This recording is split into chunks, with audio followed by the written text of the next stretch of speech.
Oxygen OS. Oxygen OS. Did anybody watch that launch that they had?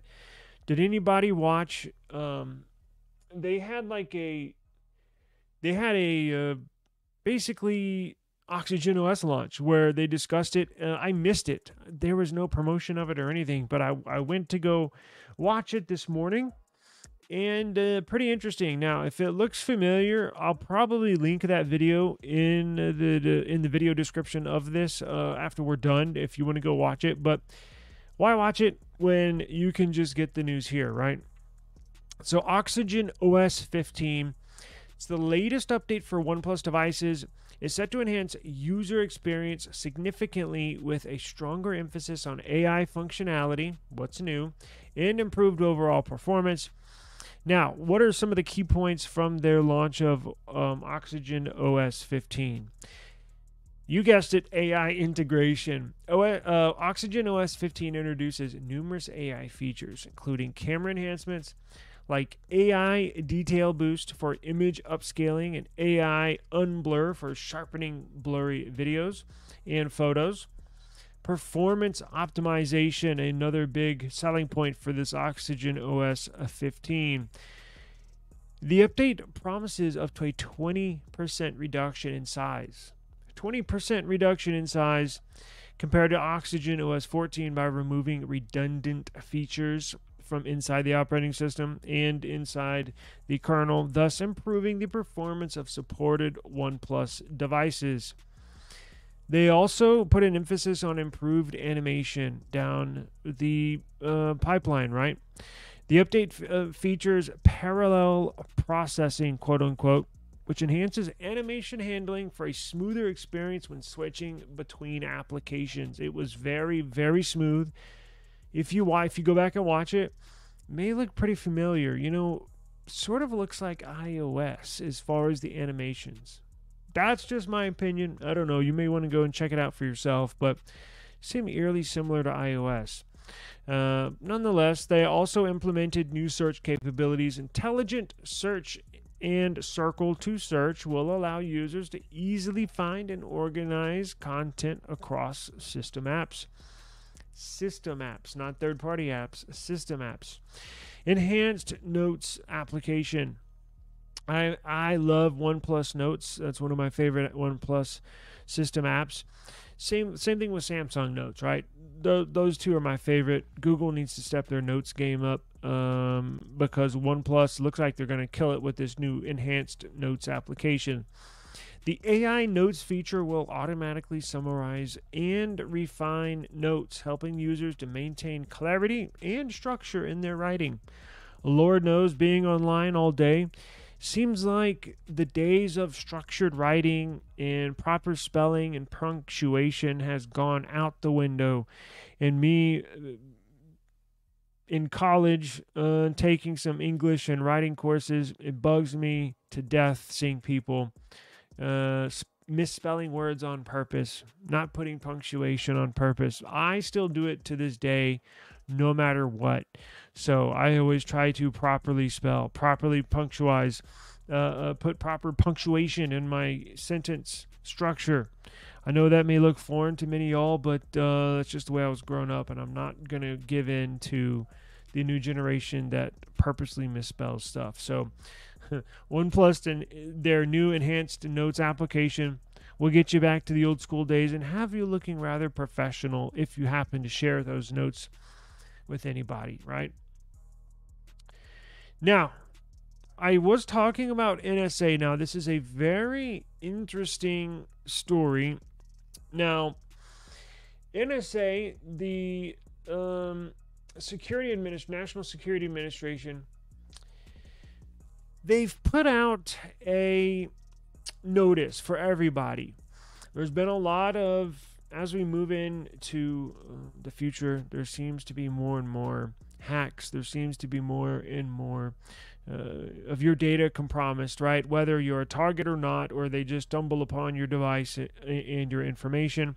The National Security Administration is advising all smartphone users to reboot their devices regularly to enhance security. But this measure is not foolproof against all threats.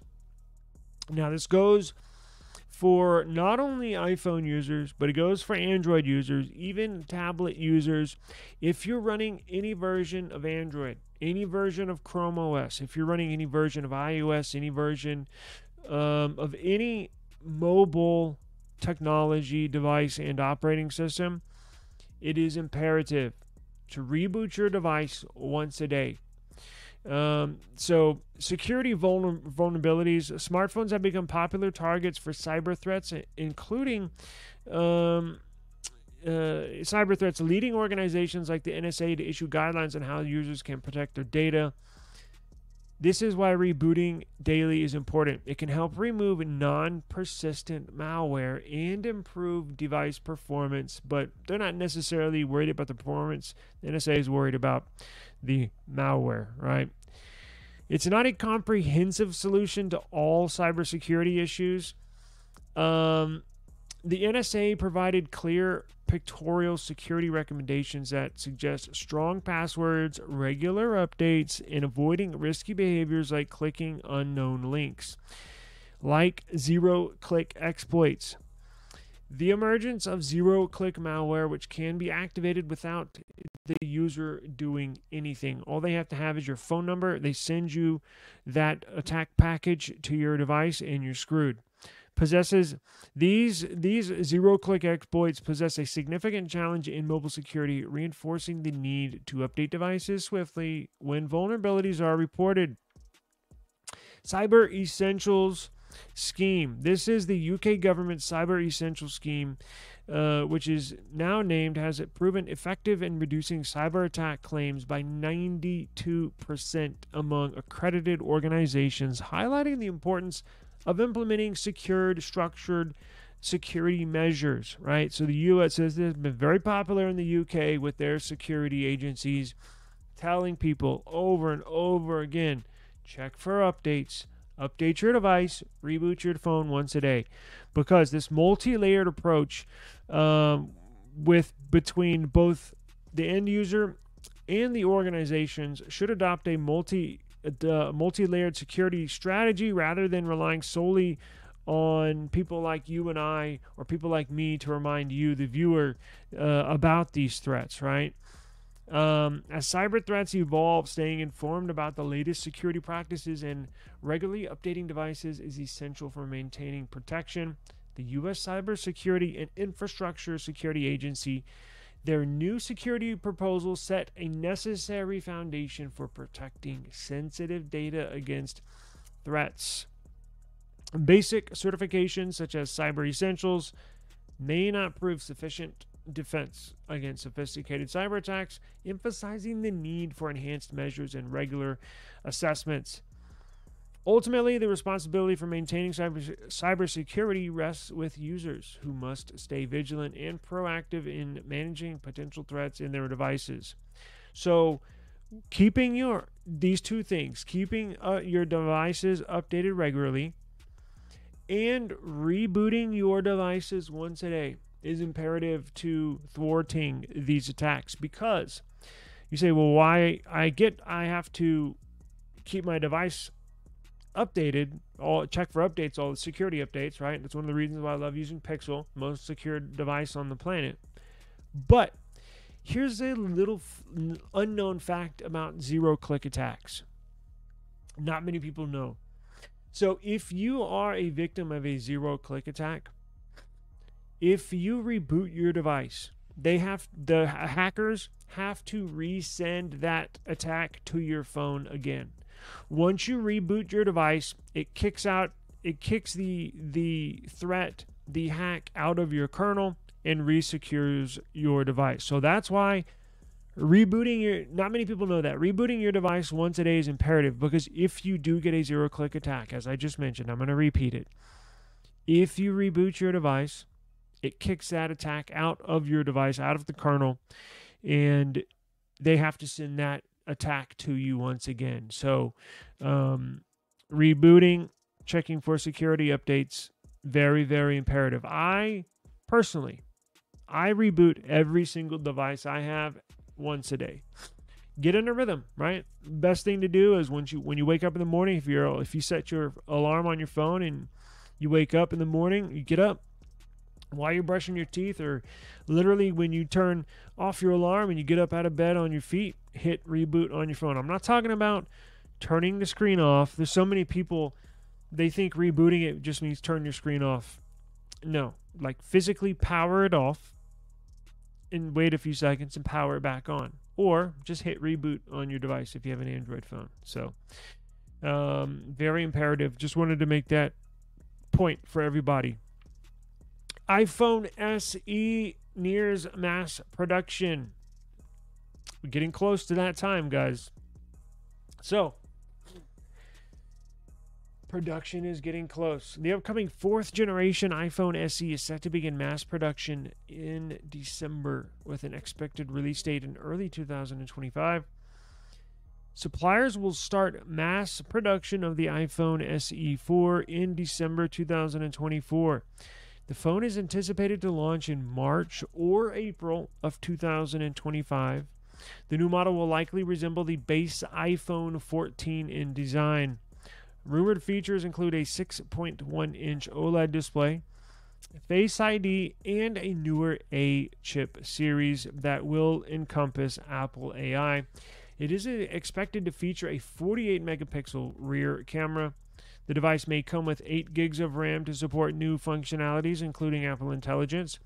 It will also be the first iPhone equipped with an Apple-designed 5G modem.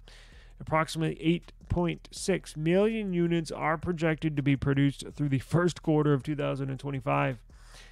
Now, the last iPhone SE was released in March of 2022, making this update significant for Apple's budget smartphone lineup. The iPhone SE targets users looking for a compact and more affordable iPhone option compared to flagship models. Now, before we move on to the next story, there is a rumored larger screen for the iPhone SE4. There is a 6.1-inch display, which is confirmed to be true, and they are going to move forward with that. There is a rumored 6.3 or 6.4, possibly 6.5-inch iPhone SE Plus model. I've seen some rumors online. If we get any confirmation that they are in production, then we will bring that forward and bring you all the details. But as of now, those are just rumors as far as I can tell. Just want to put that out there that you might see 2 different models iPhone SE. The smaller one is confirmed and given the green light by Apple.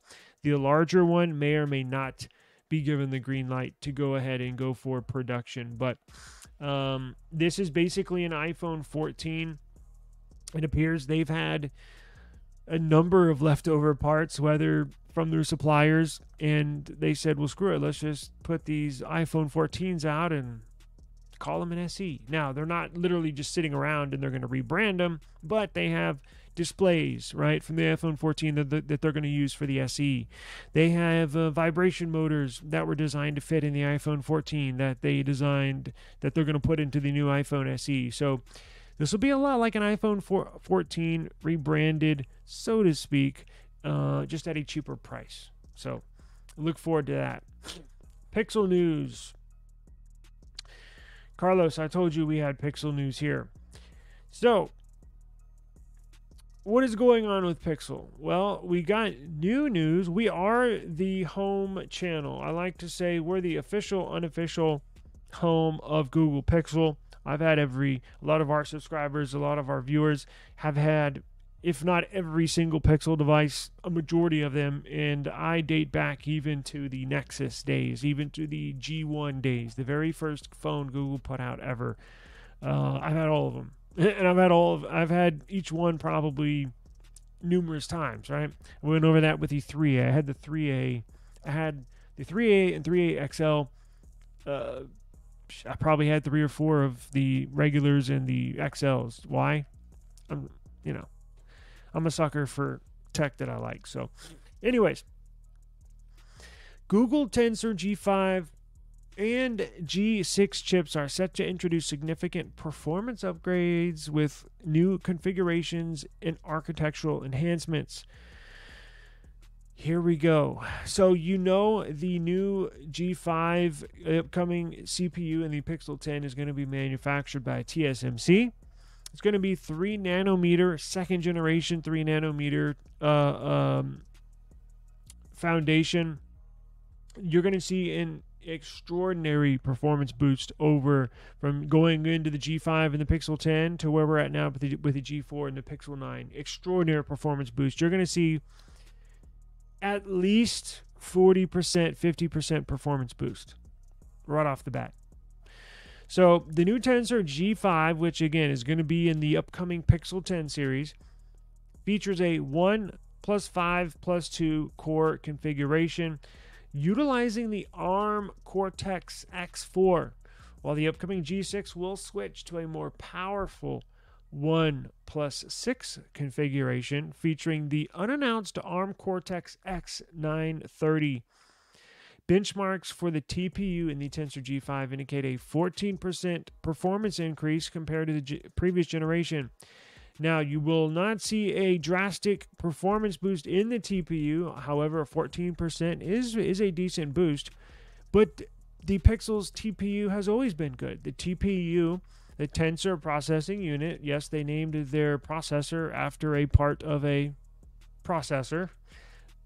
Their TPU has always performed well. So I didn't expect to see a huge boost there. We're going to see a huge boost in just regular single core benchmark scores. We're going to see a huge boost in multi-core scores. But their Tensor Processing Unit has always been strong. That's the part of the processor that handles all the AI stuff, all the on-device stuff, all the under-the-hood stuff that your Google Pixel is processing when it comes to AI and on-device enhancements. That's the TPU. So that's always been strong. That's never been a criticism of mine. But you will see a 14% performance increase compared to the TPU in the Pixel 9 series. Now, the Tensor G5 will shift its GPU from ARM Mali to one designed by Imagination Technologies, which supports ray tracing and GPU virtualization. The new Imagination Technologies GPU is also expected to consume 15% less power, enhancing overall efficiency. Now, Tensor G5 is codenamed Laguna, while the G6 in the Pixel 11 is codenamed Malibu. Again, the CPU, the new Tensor G5 and the upcoming Pixel 10, codenamed Laguna, while the G6 CPU in the upcoming Pixel 11 is going to be known as Malibu, each reflecting their respective configurations. Speculation includes the possibility of a powerful and efficient Tensor G6 designed with updated cores and configurations, anticipated for release in 2026. Now, the G6's architecture shows similarities to Qualcomm's Snapdragon 8 Elite. Pixel fans can jump for joy, finally, which prioritizes performance cores over efficiency cores. There are questions about the timeliness and accuracy of the leaked specifications for the upcoming Tensor chip models, but these leaks come from the code of Android and sources from within the Pixel team at Google as well as TSMC. So, Pixel users, you have a very, very bright future. If you are a Pixel lover, you have a very bright future. We're going to have a lot to look forward to, and I cannot wait. So make sure you subscribe to the channel, our eSIM Studios channel. We are the unofficial home of the Google Pixel, although we are officially hashtag Team Pixel, and we are Pixel super fans. So take that for what you will. But you know, the weird thing is they've never told me I couldn't say anything about Pixel. They've never told me I can't post anything or post this video or post this comment or anything. They've never told me anything, and I just tell it like it is, right? If I like something, I like it. If I don't, I don't, right? I try to be honest, but like other content creators, never had that issue, so I don't know what they're doing wrong. But anyways, now Getting back to iPhone. What do you got here? Cheaper price, older design, modern yet throttle chipset. For which one?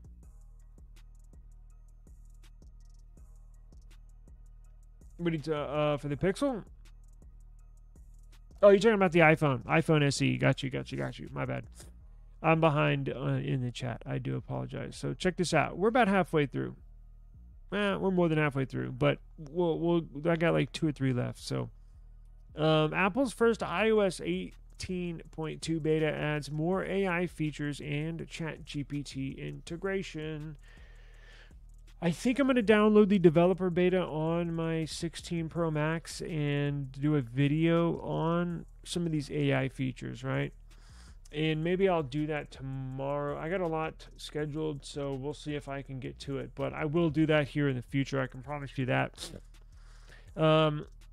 Apple has released the first developer beta, iOS 18.2, introducing enhanced AI features, including GPT integration and image generation tools.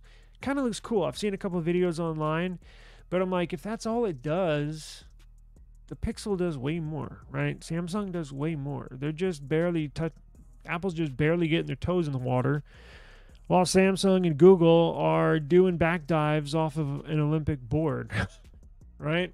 Apple's way behind, but this is the start of their AI. Here we go. iOS 18.2 beta expands access to Apple's AI capabilities, including new tools like Genmoji for emoji creation and Image Playground for image generation. Now, this update enhances AI-powered writing features and includes visual intelligence. We've seen those a few videos online surfacing in the last 12 to 24 hours. Now, that allows users to search using their iPhone camera. Now, I believe Google Pixel has had this feature for years already, but iPhone's just now getting it. iOS 18.1 is set to officially launch soon, introducing the first batch of Apple Intelligence upgrades, which includes a smarter Siri and notification of summaries. Now, the initial announcement of Apple Intelligence features were made at WWDC 2024, with subsequent updates planned in stages, right? A notable upcoming feature for Siri will allow it to interpret on-screen actions and respond to user requests, although this is not yet available in the current beta. Apple has also released a beta for Mac OS Sequoia 15.2 featuring new AI tools, though Genmoji is not included in that version. iOS 18.2 beta is now available for developers in more regions than before. The introduction of these AI features signifies Apple's continued investment in improving user interaction and functionality across its devices. We will have to see how that goes. Stay tuned. I will try to upload a video. I am a part of Apple Developer. I do have an Apple Developer account, and I believe that's the only way you can get the beta version on your iPhone. So I think I might try and do that tomorrow. We'll see. Busy man.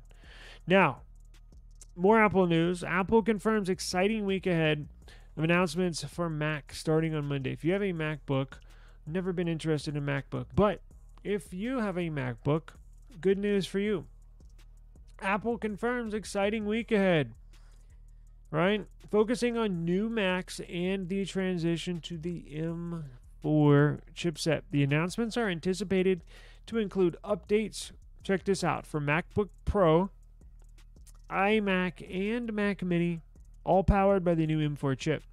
The base model, the 14-inch MacBook Pro, is expected to feature a base 16 gigs of RAM, 3 Thunderbolt 4 ports, and upgrades to a 10-core CPU and GPU.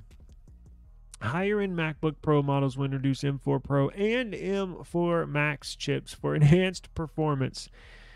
The 24-inch iMac will receive an upgrade from the M3 to the M4 chip. likely also boosting RAM to 16, a base model 16 gigs of RAM, and adding 2 CPU cores to that M4 chip.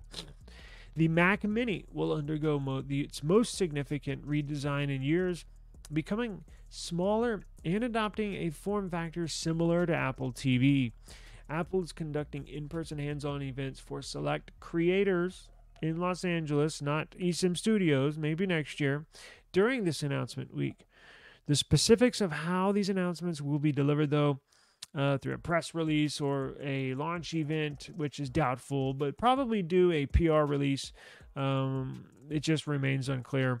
Users are encouraged to share their excitement and intentions regarding purchasing new M4 powered Macs during this event. So it might be a YouTube video, I'm assuming. I'm not sure. We'll have to wait and see.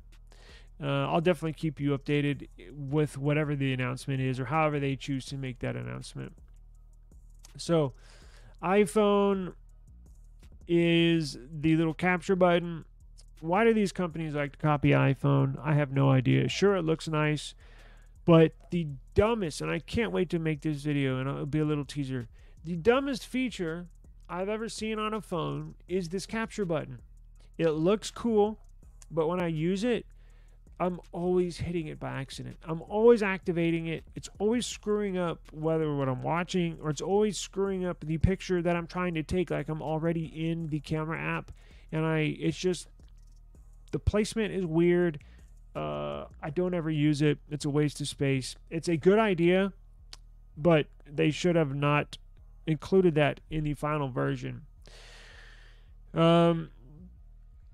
But you are starting to see some companies implement this stupid idea on their phones, and I wish they would just leave this alone, but here we go. Oppo has unveiled the Find X8 series of high-end phones in China. The new phone offers a MediaTek Dimensity 9400 flagship processor. Oppo previously confirmed that the Find X Pro has an Apple-style shutter button supporting swipes for zooming in and out as well. So Oppo has been teasing the arrival of the Find 8 series for weeks now, offering a drip feed of details in the run-up to the event. The day is finally here, though it's just unveiled its newest flagship Android phones in China. Oppo previously confirmed the phones offer the MediaTek Dimensity 9400 flagship processor, Hasselblad branded cameras, wireless charging capabilities, and IP68 and IP69 ratings. We just discussed that. We're looking forward to seeing that in the new OnePlus 13 device. As you know, Oppo owns OnePlus, and a lot of the similarities, a lot of the functions you see on Oppo phones, including Hasselblad, you'll see on the OnePlus phones. I just hope this new OnePlus 13 does not have this stupid iPhone shutter button. The brand also revealed some fancy new software features thanks to ColorOS 15, similar to the Oxygen OS 15 that we just discussed. Perhaps the most notable inclusion for photography is the reflection eraser tool for photos that has been touted during the launch of this new X Find 8. Now, Samsung has had reflection erasing tools in their gallery app for their photos for the last 3 years, maybe 3 or 4 years. So Samsung devices have had this for a while. Oppo is introducing this to their devices. However, hey, look, that's one feature I will gladly accept. The stupid shutter button on the side, not so much. But the phones also offer a so-called shadowless snapshot capability. Check this out. The company says you simply need to raise your hand to capture a blurry, free images. Instead of using a dedicated snapshot mode, the company compared this capability to the iPhone 16 Pro Max as seen in an image that I did not have ready for you. But they're basically saying you don't have to, when you take a photo, you don't have to freeze and try not to move a millimeter while you take the photo. Basically saying you can just raise your hand, go like that, and it takes crystal clear photos. So it'll take a blurry image and make it crystal clear. So the Oppo Find X8 Pro is a contender for best camera phone. It certainly could be. I don't know if we're going to get one or not. I would like to get one, but we'll see. The OnePlus 13 is probably very similar, and I'll probably just get that. Well, not probably, I will get that. The Find X8 Pro is the most premium offering of the two that Oppo launched, bringing a 6.78-inch micro curved display. Where have we all heard that before? OnePlus 13. A 5,900 milliamp hour battery, 80-watt wired charging, 50-watt wireless charging. The Pro model also stands out on the camera front, though with Oppo previously confirming that it has 2 unspecified periscope cameras. 2. Those on the hunt for the best camera phone might want to keep this in their mind.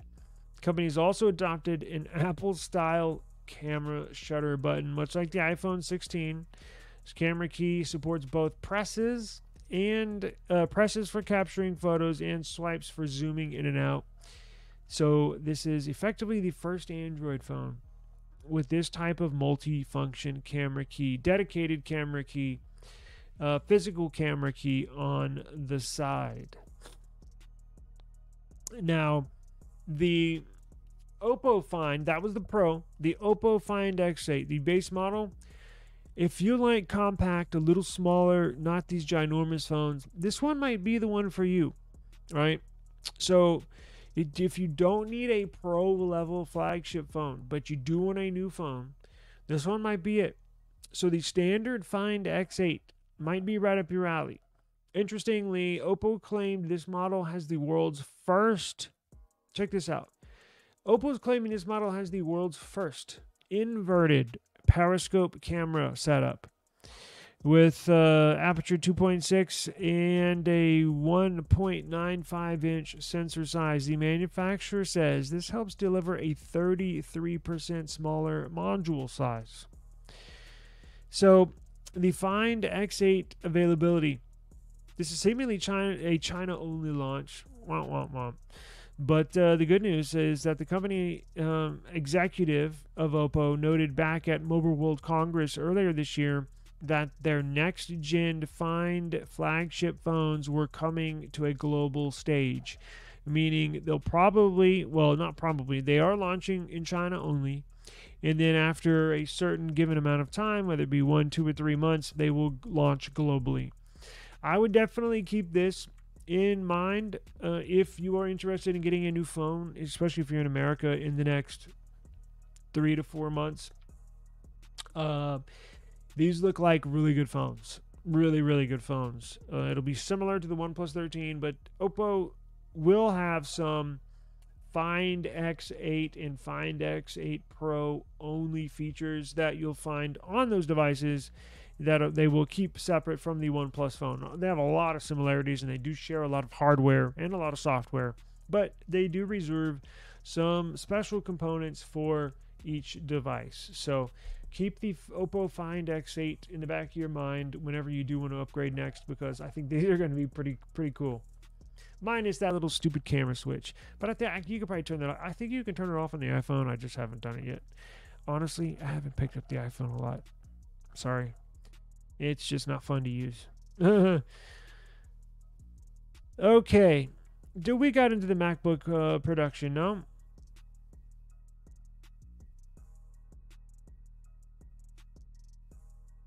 Let me see here. We got into... Okay, well, here's our last one. Let's do this. So the M4 MacBook Air. No, we did not talk about the MacBook Air. The M4 MacBook Air production is going to begin soon. M4 Mac Studio is going to be delayed. So good news for MacBook Air users, bad news, or potential buyers. Bad news for the Mac Studio. Mac Studio is the super expensive, like $7,000 computer that you see YouTubers like MKBHD and some of these channels that have millions upon millions of subscribers. A lot of them use these Mac Studios.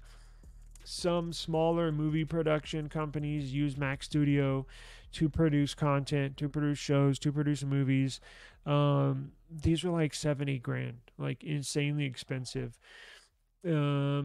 those are delayed, quite frankly. But let's get into the quick details. So Apple will start production of the M4 versions of the 13 and 15-inch MacBook Air models ahead of an early 2025 launch. So Bloomberg's Mark Gurman reports there are no new design changes planned for the MacBook Air models, and the focus will be on the M4 chip. Apple's working to bring the M4 chip to its entire Mac lineup. And the first Macs with the M4, M4 Pro, and M4 Pro Max are set to be introduced next week. Apple has plans for a new Mac Mini, MacBook Pro, and iMac models. The MacBook Air models will follow in the early months of 2025 between January and March. After that, Apple plans to refresh the Mac Studio. Gurman claims that the Mac Studio was on track to be updated alongside the MacBook Air, but is now going to see a refresh between March and June of 2025. In prior articles, he has said that the Mac Studio would come out in mid-2025. So it's unclear what has changed, but I'm sure they're just sorting it out. Have no fears. It'll be around here, probably, as we mentioned, mid-2025. MacBook Pro, the M4 Mac Pro, is in development as well, but is not likely to come out into the second half of 2025. Around that time, MacBook Air models come out early 2025. Apple will also refresh the iPhone SE, iPad Air, the low-cost iPad base model, and introduce a new keyboard design for the iPad Air. 2025 will also see the debut of a new Home Hub device that has a small square screen. And that will do it for today's news. I do appreciate everybody for joining us.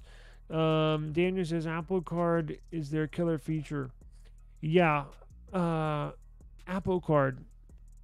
So they have their own debit credit card, correct? Is that what you're talking about? I know. I think the two things that I think people are keeping, the two features that I believe are gripping Apple people from leaving is iMessage and FaceTime. I think. Everything else, my Android phone does better. Maybe I'm just used to it. Maybe I need to spend more time on my iPhone, but I haven't picked it up in a couple days. But it's all good. I gotta run, guys. Thank you for joining me today. Daniel says iPhone might not be fun, but it gets literally addictive if you buy into the ecosystem. Yes, that's why I haven't. That's why I have not bought into the ecosystem. I refuse because I don't want to get drawn into that. See what I'm saying? And I agree. I completely agree with you. I'm purposely not buying AirPods. I'm purposely not buying an iPad. I'm purposely not buying a MacBook for that reason. I don't want to get sucked in. So, yeah, I bet it's the best in the world. I mean, it's proof is in the pudding, but I think, Samsung ecosystem got to be second, right? Pixel ecosystem, I do not like. I love the Pixel. Probably my favorite phone. Y'all know that. There's no denying that. But I absolutely hate Pixel Buds. And the Pixel tablet is not worth buying. Flat out. It doesn't even have GPS on it. So why would I buy it? Literally does not have a GPS chip in it. Why would I buy a tablet that doesn't even care about tablet stuff? So Google has a long way to go to work on their ecosystem. I think Samsung's the second best. Now, I haven't tried Xiaomi or what are the other ones out there? OnePlus, obviously, right? They got buds, they got tablets. What else is out here? Probably I got a lot of Samsung stuff, so I'm kind of in the Samsung. It is nice. It's very nice to have your stuff all sync up, right? Just boom, boom, boom, boom, boom. Everything works in motion. Apple's like fine-tuned it, and I get it.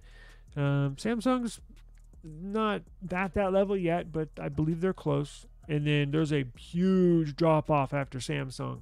So it's Apple, Samsung, and then, I don't know, OnePlus, Google, maybe. Google's got a long ways to go. But good news is they're getting their phones. That's the foundation of a good ecosystem is your phone, and then probably say obviously a computer. That's the thing. Google doesn't even have any computers. I mean, they got Chromebooks, but you know what I mean. Anyways, I got to get out of here, guys. Thank you for joining us. eSIM Studios podcast live stream number 227. Appreciate the time. Thank you very much, and appreciate y'all sticking with me. I'm going to get this new show fine-tuned, and it'll be a well-oiled machine here in no time. So thank you guys very much. What is today? Okay, if y'all are still watching, I'm going to put out we're going to do a giveaway tomorrow. I'm going to put a community post out. I'll go through at the very least, it'll be an Amazon gift card. So I have some stuff here, but I need to verify that I can actually give it away. And then, so at the very least, we'll do an Amazon gift card and potentially more. So join me tomorrow. We will do a giveaway tomorrow on our live stream. Appreciate the time. Thank you very much. And please have a safe afternoon. And I will see y'all tomorrow. Peace out.